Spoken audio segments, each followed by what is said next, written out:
আজ আমি চাল কুমড়ো অন্যভাবে একটু রান্না করেছি গরম ভাতের সঙ্গে খাওয়ার জন্য। নমস্কার, আলপনা হোম কুকিং এ আপনাদের সকলকে স্বাগত। আমি এখানে চাল কুমড়োটাকে ডুমো, ডুমো করে কেটে নিয়েছি। আর এখানে সয়াবিনটাকে অফ ক্যামেরায় সিদ্ধ করে নিয়ে জল ঝরিয়ে নিয়ে একটু হালকা ভেজে নিচ্ছি। ভাজার সময় আমি মসলা হিসেবে দিয়েছি লবণ, হলুদ আর লাল লঙ্কার গুঁড়ো। লাল লঙ্কার গুঁড়ো দেওয়াতে সামান্য একটু ঝাল ঝালও হয়েছে, খেতে কিন্তু খুব ভালো লাগে এইভাবে। এবার আমি ওটা সাইডে রেখে এখানে কড়াই গরম করে নিয়ে সরিষার তেল দিয়ে দিয়েছি ১ টেবিল চামচ, আর কালো জিরে ফোড়ন দিয়েছি।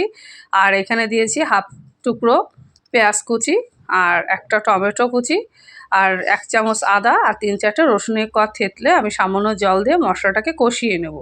কষানোর সময় আমি এখানে গুঁড়ো মশলা হিসেবে ব্যবহার করেছি হলুদ গুঁড়ো আর সামান্য পরিমাণ লবণ, আর নিয়েছি লাল লঙ্কার গুঁড়ো কালারের জন্য। দিয়ে আমি মশলাটাকে ভালো করে কষিয়ে নেব।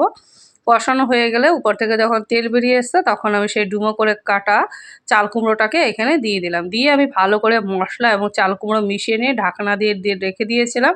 এতে করে চাল কুমড়োটা কিছুটা মজেও এসছে আর জলটা বেরিয়ে এসছে, সেটা আমি ভালো করে নাড়িয়ে চেড়ে নিয়ে আমি ভেজে রাখা সয়াবিনগুলো দিয়ে দিয়েছি। দিয়ে আমি ভালো করে নাড়িয়ে চেড়ে নিয়ে আমি এখানে একটা গুঁড়ো মশলা ব্যবহার করেছি, এটা আমি ঘরে বানিয়ে নিয়েছি। এর মধ্যে আছে জিরা, গোটা জিরে, রাঁধুনি, পাঁচফোড়ন আর একটু শুকনো লঙ্কা, তেজপাতা।